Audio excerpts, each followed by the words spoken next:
2 ദിനവൃത്താന്തം അധ്യായം 13. അബിയ. ജെറോബോവാം രാജാവിൻ്റെ 18-ാം ഭരണവർഷം അബിയ യൂദായിൽ വാഴ്ച തുടങ്ങി. അവൻ ജെറുസലേമിൽ 3 വർഷം ഭരിച്ചു. ഗിബയായിലെ ഊറിയേലിൻ്റെ മകൾ മിക്കായ ആയിരുന്നു അവൻ്റെ അമ്മ. അബിയായും ജെറോബോവാമും തമ്മിൽ യുദ്ധം നടന്നു.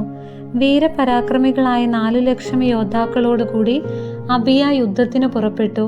ജെറോബോവാം 8 ലക്ഷം യുദ്ധവീരന്മാരെ അണിനിരത്തി. എഫ്രായിം മലമ്പ്രദേശത്തുള്ള സെമറായി മലയിൽ നിന്നുകൊണ്ട് അബിയ വിളിച്ചു പറഞ്ഞു, ജെറോബോവാമും സകല ഇസ്രായേലിലും കേൾക്കട്ടെ. ഇസ്രായേലിൻ്റെ ദൈവമായ കർത്താവ് ലവണയുടമ്പടിയാൽ ദാവീദിനും പുത്രന്മാർക്കും ഇസ്രായേലിൻ്റെ രാജ്യത്വം ശാശ്വതമായി നൽകിയിരിക്കുന്നത് നിങ്ങൾക്കറിഞ്ഞുകൂടെ? എങ്കിലും നെബാത്തിൻ്റെ മകൻ ജെറോബോവാം ദാവീദിൻ്റെ മകനായ സോളമൻ്റെ ദാസനായിരിക്കെ തൻ്റെ യജമാനനെതിരായി മത്സരിച്ചു. നിസാരരും ദുർവൃത്തരുമായ ഏതാനും പേർ അവനോട് ചേർന്ന് സോളമൻ്റെ മകനായ റഹോബോവാമിനെ എതിർത്തു. പ്രായവും പക്വതയും എത്താത്ത അവന് അവരെ ചെറുത്തു നിൽക്കാൻ സാധിച്ചില്ല. നിങ്ങൾക്ക് സംഖ്യാബലമുണ്ട്. ജെറോബോവാം ഉണ്ടാക്കി തന്ന പൊൻകാളക്കുട്ടികൾ ദൈവങ്ങളായും ഉണ്ട്. തന്നിമിത്തം ദാവീദിന്റെ സന്തതിക്ക് നൽകിയിരിക്കുന്ന രാജ്യത്വത്തോട് ചെറുത്തു നിൽക്കാമെന്ന് നിങ്ങൾ വിചാരിക്കുന്നുവോ? കർത്താവിൻ്റെ പുരോഹിതന്മാരായ അഹറോന്റെ പുത്രന്മാരെയും ലേവ്യരെയും തുരത്തിയിട്ട് മറ്റു ജനതകളെ പോലെ നിങ്ങൾ സ്വന്തമായി പുരോഹിതന്മാരെ നിയോഗിച്ചില്ലേ? തന്നെ പ്രതിഷ്ഠിക്കാൻ ഒരു കാളക്കുട്ടിയെയോ 7 മുട്ടാടുകളെയോ കൊണ്ടുവരുന്ന ഏവനും ദൈവമെന്ന് പറയപ്പെടുന്ന നിന്റെ ദേവന്മാർക്ക് പുരോഹിതനായിത്തീരുന്നു. എന്നാൽ കർത്താവാണ് ഞങ്ങളുടെ ദൈവം, അവിടുത്തെ ഞങ്ങൾ പരിത്യജിച്ചിട്ടില്ല.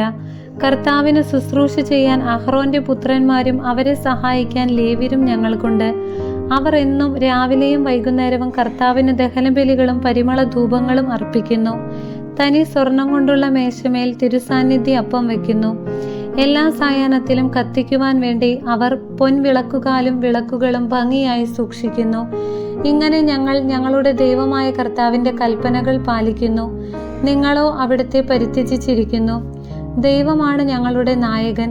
നിങ്ങൾക്കെതിരെ യുദ്ധകാഹളം മുഴക്കാൻ അവിടുത്തെ പുരോഹിതന്മാർ യുദ്ധകാഹളവുമായി ഞങ്ങളോടൊപ്പമുണ്ട്. ഇസ്രായേൽ സന്തതികളെ, നിങ്ങളുടെ പിതാക്കന്മാരുടെ ദൈവമായ കർത്താവിനോട് യുദ്ധത്തിനൊരുപെടരുത്, നിങ്ങൾ വിജയിക്കുകയില്ല. ജെറോബോവാം യൂദാ സൈന്യത്തെ പിന്നിൽ നിന്ന് ആക്രമിക്കാൻ പതിയിരിപ്പുകാരെ അയച്ചിരുന്നു. അങ്ങനെ സൈന്യം മുൻപിലും പതിയിരിപ്പുകാർ പിന്നിലുമായി യൂദായെ വളഞ്ഞു. മുന്നിലും പിന്നിലും ആക്രമണമുണ്ടായപ്പോൾ യൂദാ സൈന്യം കർത്താവിനോട് നിലവിളിച്ചു. പുരോഹിതന്മാർ കാഹളമൂതി. യൂദാ സൈന്യം പോർവിളി നടത്തി.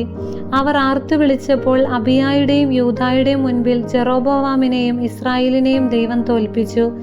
ഇസ്രായേൽ സൈന്യം യൂദായുടെ മുൻപിൽ തോറ്റോടി. ദൈവം അവരെ യൂദായുടെ കൈകളിൽ ഏൽപ്പിച്ചു. അബിയായും സൈന്യവും കൂട്ടക്കൊല നടത്തി. ഇസ്രായേലിലെ 5 ലക്ഷം വീരയോദ്ധാക്കൾ അവിടെ മരിച്ചു വീണു. അന്ന് ഇസ്രായേൽ കീഴടങ്ങി. തങ്ങളുടെ പിതാക്കന്മാരുടെ ദൈവമായ കർത്താവിൽ ആശ്രയിച്ചതിനാൽ യൂദാ വിജയം കൈവരിച്ചു. അബിയ ജെറോബോവാമിനെ പിന്തുടർന്ന് ബെതേൽ, യശാന, എഫ്രോൺ എന്നീ പട്ടണങ്ങളും അവയോട് ചേർന്നുള്ള ഗ്രാമങ്ങളും പിടിച്ചെടുത്തു. അബിയായുടെ കാലത്ത് ജെറോബോവാമിന് അധികാരം വീണ്ടെടുക്കാൻ സാധിച്ചില്ല. കർത്താവ് അവനെ ശിക്ഷിച്ചു. അവൻ മരിച്ചു.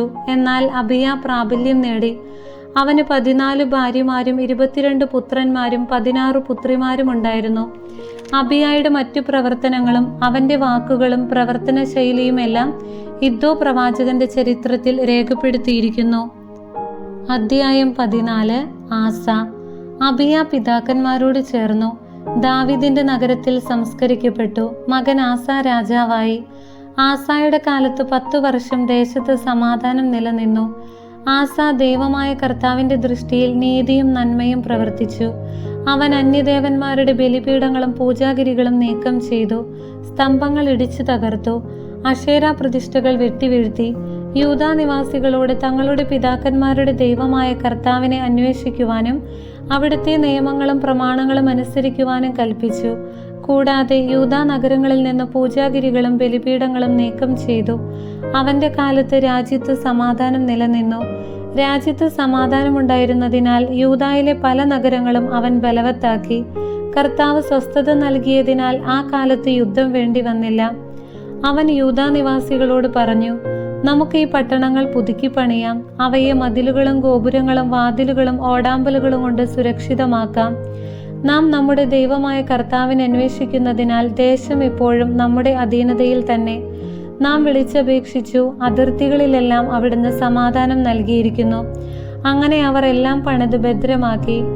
ആസാക്ക് യൂദായിൽ നിന്ന് കുന്തവും പരിചയം ധരിച്ച 3,00,000 പടയാളികളും ബെഞ്ചമിനിൽ നിന്ന് ചെറുപരിചയം വില്ലും ധരിച്ച 2,80,000 പേരുമുണ്ടായിരുന്നു.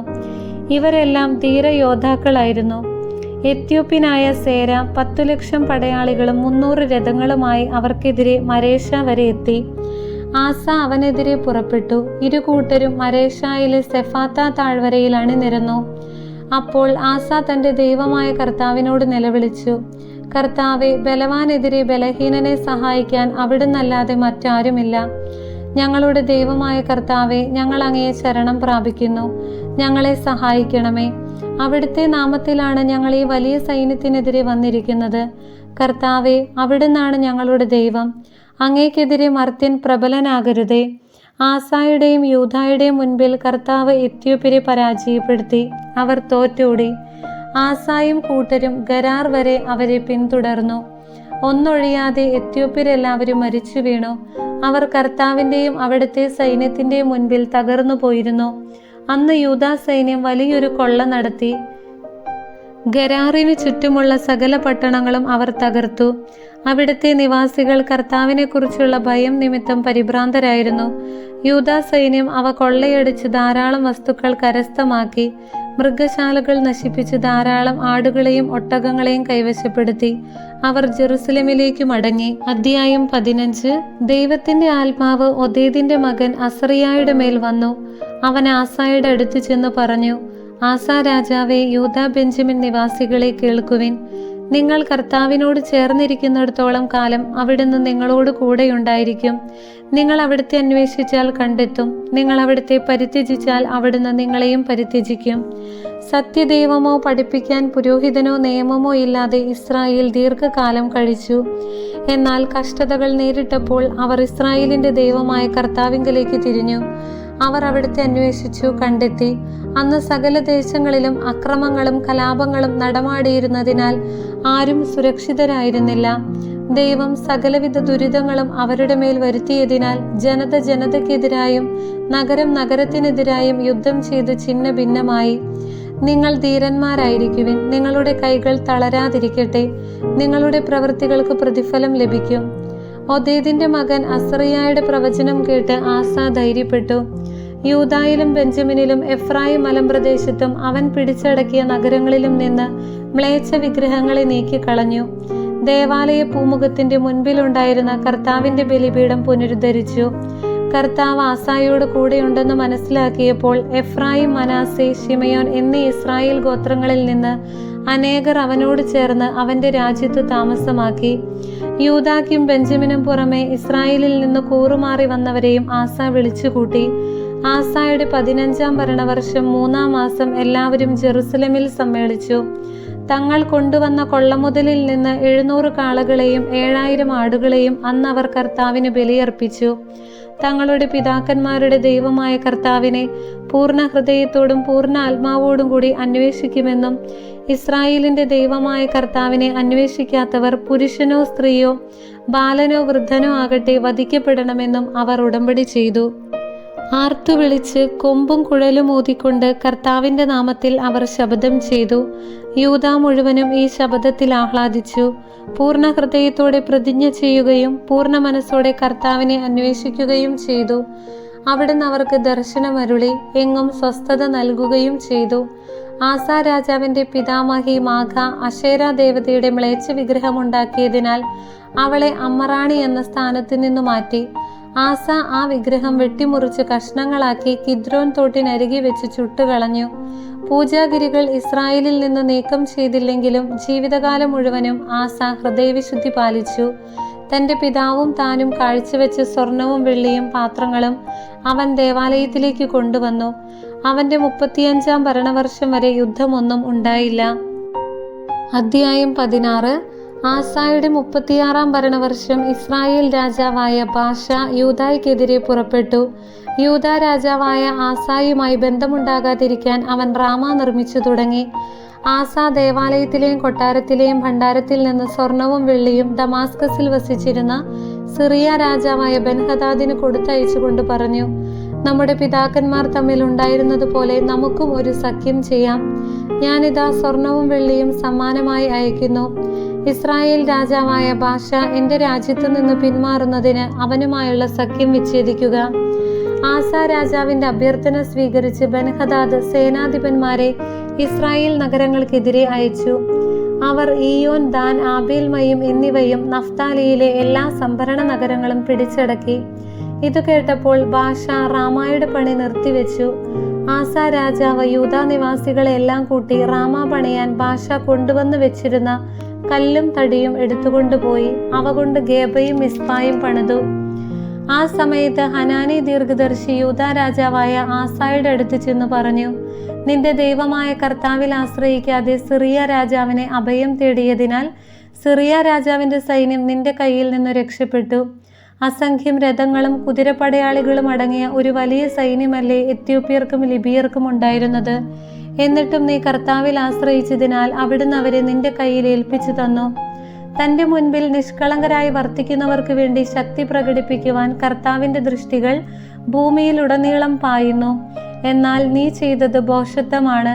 ഇനി യുദ്ധം നിന്നെ വിട്ടു മാറുകയില്ല. ആസ കോപിച്ച് ദീർഘദർശിയെ ചങ്ങലയാൽ ബന്ധിച്ച് കാരാഗൃഹത്തിൽ അടച്ചു. കാരണം ഈ വാക്കുകൾ അവനെ പ്രകോപിപ്പിച്ചു. അന്ന് ആസ ജനത്തിൽ ചിലരെ ക്രൂരമായി പീഡിപ്പിച്ചു. ആസായുടെ പ്രവർത്തനങ്ങൾ ആദ്യവസാനം യൂദായുടെയും ഇസ്രായേലിന്റെയും രാജാക്കന്മാരുടെ പുസ്തകത്തിൽ രേഖപ്പെടുത്തിയിട്ടുണ്ട്. തൻ്റെ 39 ഭരണവർഷം ആസായുടെ കാലിൽ രോഗബാധയുണ്ടായി. അത് മൂർച്ഛിച്ചിട്ടും അവൻ വൈദ്യന്മാരിലല്ലാതെ കർത്താവിൽ ആശ്രയിച്ചില്ല. 41 ഭരണവർഷം ആസ പിതാക്കന്മാരോട് ചേർന്നു. ദാവിദിന്റെ നഗരത്തിൽ തനിക്ക് വേണ്ടി തയ്യാറാക്കിയ കല്ലറയിൽ അവൻ സംസ്കരിക്കപ്പെട്ടു. വിദഗ്ധമായി കൂട്ടിയെടുത്ത പലവിധ പരിമള ദ്രവ്യങ്ങൾ കൊണ്ട് നിറച്ച മഞ്ചത്തിൽ അവനെ കിടത്തി. അവന്റെ ബഹുമാനത്തിനായി വലിയൊരു തീക്കൂന കൂട്ടി. ദൈവമായ കർത്താവിന് സ്തുതി.